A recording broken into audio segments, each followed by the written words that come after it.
ಈಗ ವಿದ್ಯಾರ್ಥಿಗಳೇ ಮಾಡ್ರಿ, ಮಾಡೋದಾದ್ರಿಂದ ಗಣಿತನ ತಿಳಿಸ್ತಾನು. ಈಗ ಇಂಥ ಗಣಿತಗಳು ಬಂದಾಗ ನಾವು ಹೆಂಗೆ ಮಾಡಬೇಕು ಅನ್ನೋದ್ರ ಬಗ್ಗೆ ನಿಮಗೆ ಐಡಿಯಾ ಕೊಡ್ತದ ನೋಡ್ರಿ. ಇಲ್ಲಿ ಹಿಂದೊಂದು ಉದಾಹರಣೆ ಬಂದಿತ್ತು.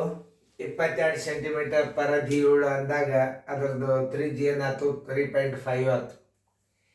ಈಗ ಇದನ್ನ 44 ಸೆಂಟಿಮೀಟರ್ ಅಂತ ಕೊಟ್ಟ ಅಂತಂದ್ರೆ ಏನಾಗ್ತದೆ, ತ್ರಿಜ್ಯ 7 ಸೆಂಟಿಮೀಟರ್ ಆಗ್ತಾವೆ. ಆಮೇಲೆ ಒಂದು 7 ಕ್ಯಾನ್ಸಲ್ ಆಗ್ತದೆ, 22 7 154 ಬರ್ತದೆ. ನೋಡ್ರಿ ನಾ ತೋರಿಸ್ತೀನಿ. ಈಗ ಪರಿಧಿ ಅದ 2 ಗುಂಡ್ಲೆ ತ್ರಿಜ್ಯ ಗುಂಡ್ಲೆ ಪಾಯ್ ಅಂದ್ರೆ 22 7 ಅಂಶ. ಪಾಯ್ ಅಂದ್ರೆ 22 7 ಅಂಶ ಬರೋಬ್ಬರಿ ಏನು ಪರಿಧಿ.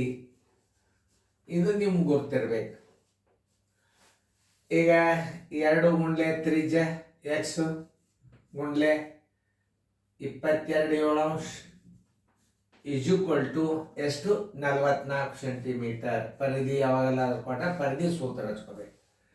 ಇನ್ನೊಂದು ಯಾವುದೇ ಒಂದು ಗಣಿತ ಮಾಡಬೇಕಾದ್ರೆ ಏನು ಕೊಟ್ಟಾನಲ್ಲ ಕೊಟ್ಟ ವಿಷಯದ ಸೂತ್ರವನ್ನು ಹಚ್ಕೋಬೇಕು. ಅಂದ್ರೆ ಏನಾಗ್ತದೆ, ನಿಮಗೆ ತ್ರಿಜ್ಯ ಸಿಗ್ತದ. ನೋಡಿ 22 44 44 7 ಅಂಶ x is equal to 44. X is equal to 44 ಛೇದ 1 ಭಾಗಲೆ ಭಿನ್ನ ರಾಶಿ ಅದ 44 7 ಅಂಶ ಬರೋಬರಿ 44 1 ಗುಂಡ್ಲೆ ಮ್ಯಾಲ 7 ತಳಗ 44. ಈ 44 ಹೊತ್ತು ಈ 44 ಏನು ಬಂತು ಉತ್ತರ, 7 ಸೆಂಟಿಮೀಟರ್ ತ್ರಿಜ್ಯ ಬಂತಿಲ್ಲ ನೋಡ್ರಿ. 44 ಪರಿಧಿ ಕೊಟ್ಟ ಅಂತಂದ್ರೆ ನೀವು 7 ಸೆಂಟಿಮೀಟರ್ ತ್ರಿಜ್ಯ ಹಚ್ಕೊಂಡೇ ಬಿಡ್ರಿ. ಈಗ ವೃತ್ತದ ವಿಸ್ತೀರ್ಣ ಬರೋಬ್ಬರಿ, ವೃತ್ತದ ವಿಸ್ತೀರ್ಣ ಬರೋಬ್ಬರಿ, ವೃತ್ತದ ವಿಸ್ತೀರ್ಣ ಬರೋಬ್ಬರಿ ಪಾಯ್ ಆರ್ ಸ್ಕ್ವೇರ್. ಪಾಯ್ ಅಂದರೆ ಆರ್ ಅಂದ್ರೆ 7, ಮತ್ತೊಂದು ಆರ್ ಅಂದ್ರೆ 7 ತ್ರಿಜ್ಯ. ಏನು ಬಂದಲ್ಲಿ ತ್ರಿಜ್ಯ ಎಷ್ಟು ಬಂದದ ಅದನ್ನು ನೀವು ತಿಳ್ಕೊರಿ. ತ್ರಿಜ್ಯ ಇಸ್ ಈಕ್ವಲ್ ಟು 7 ಸೆಂಟಿಮೀಟರ್.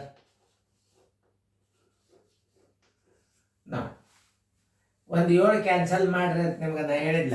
22 154 ಚದರ ಸೆಂಟಿಮೀಟರ್.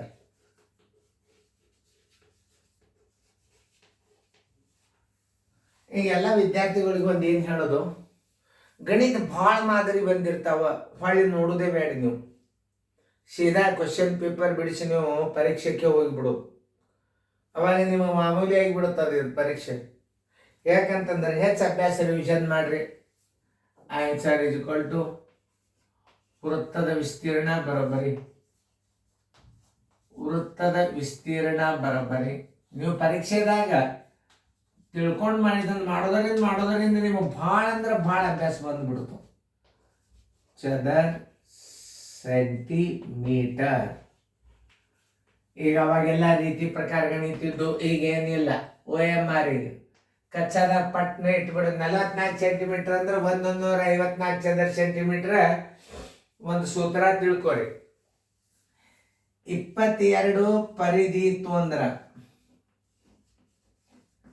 ಏನು 3.5 ತ್ರಿಜ್ಯ ಅಂತ ತಿಳ್ಕೊರಿ. ಇದು ಒಂದು ಹೊಸ ಪದ್ಧತಿ ತಿಳ್ಕೊರಿ, ಭಾಳ ವೇಗವಾಗಿ ಬರ್ತದೆ. ಹೌದಾ? 35ರ ಅರ್ಧ ಎಷ್ಟು ತ್ರಿಜ್ಯದ? ತ್ರಿಜ್ಯದ ಎಷ್ಟು ಬಂದಿತ್ತು ನೋಡ್ರಿ. ಇದರ ಅರ್ಧ ಭಾಗಿಸ್ರಿ ಅದನ್ನು. 154ಕ್ಕೆ ಇದು ಪರಿಧಿ, ಇದು ತ್ರಿಜ್ಯ. ಎಷ್ಟು ಬರ್ತದೆ ವಿಸ್ತೀರ್ಣ? 22 ಇದ್ದಾಗ ವಿಸ್ತೀರ್ಣ ಎಷ್ಟು ಬರ್ತದೆ ಅಂತಂದ್ರೆ, ಈಗ 44ರ ಅರ್ಧ ಎಷ್ಟು? 22. ಅಂದರೆ ಇದನ್ನು ನೀವು 2ರಲ್ಲಿ ಭಾಗಿಸ್ಬಿಡ್ರಿ. 2 7 14, 2 7 14 ಚದರ ಸೆಂಟಿಮೀಟರ್ ಏನು ವಿಸ್ತೀರ್ಣ ಬರ್ತದೆ. ಮಾಡಿ ನೋಡ್ರಿ ನೀವು ಬರ್ತದೋ ಇಲ್ಲ. ಮಾಡಿ ನೋಡಿದಿಂದನೂ ಗುರ್ತಾಗ್ತದೆ. ನೀವು ಮಾಡಿ ನೋಡೋದು, ಯಾಕಂದ್ರೆ ನಾಳೆ ತಪ್ಪು ಕಲ್ಪನೆ ಆಗಬಾರ್ದು. ಈಗ ಮಾಡಿ ನೋಡೋದು. ಇದನ್ನು ವಿಸ್ತೀರ್ಣ ಹಾಕ್ರಿ. 22 ಗುಂಡ್ಲೆ 3.5 3.5, ಯಾಕಂದ್ರೆ 44 ಅದಲ್ಲ, ಅದರ ಸಂಬಂಧ ಡೌಟ್ ಬಂತು ನನಗೆ.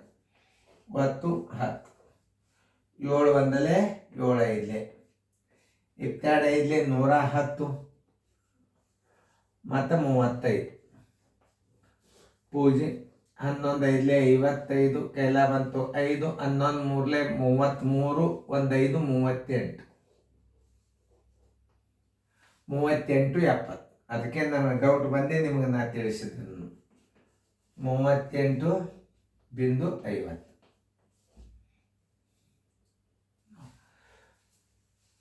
ಈಗ ಇದು ಡಬಲ್ ಇದ್ದಾಗ ಏನಾಗ್ತದೆ ನೋಡ್ರಿ. ಇದು 44 ಪರಿಧಿ 22 ಇತ್ತು ಅಂತಂದ್ರೆ ತ್ರಿಜ್ಯ 3.5 ಬರ್ತದೆ, 38.50 ಬರ್ತದೆ. ಹಿಂಗೆ ಕೆಲವೊಂದು ರೀತಿಗಳನ್ನು ನೆನ್ಪಿಟ್ಕೋಬೇಕು ನೀವು. ರೀತಿ 2 ಪಟ್ನ ಹಿಂಗೆ ಪರಿಧಿ 22 ಕೊಟ್ಟ 3.5 ಇಟ್ಕೊಂಡ್ಕೆ ವಿಸ್ತೀರ್ಣ ತೆಗೆದು ಬಿಡೋದು ನೀವು. ಅದಕ್ಕೆ ಈಜಿ ವೇ ಹೇಳಿದ್ನ ನೋಡ್ರಿ, ಹೆಸರಳದ ಇದು ಪರಿಧಿ ಬಂದಾಗ 3.5 ನೀವು ತ್ರಿಜ್ಯ ಇಟ್ಕೊಂಡು ಬಿಡ್ಬೇಕು. ಪರಿಧಿ 44 ಬಂತು ಅಂದ್ರೆ 7 ತ್ರಿಜ್ಯ ಇಟ್ಕೊಂಡು ಮಾಡಿಬಿಡ್ರಿ. ನೋಡ್ರಿ 44 ಪರಿಧಿ ಬಂದಾಗ 7, ಇಲ್ಲಿ 3.5 ಇಡೋ ಜಾಗದ 7 ಗುಂಡ್ಲೆ 7 ಇಟ್ಬಿಡ್ರಿ. 154 ಚದರ ಸೆಂಟಿಮೀಟ್ರ್ ಬಂದ್ಬಿಡ್ತು. ಇವು ಕೆಲವೊಂದು ಟ್ರಿಕ್ಸ್ಗಳು ನೆನ್ಪಿಟ್ಕೊಡ್ರಿ, ಚೆನ್ನಾಗಿ ಫೇರ್ದಾಗ ಬರ್ಕೊಡ್ರಿ.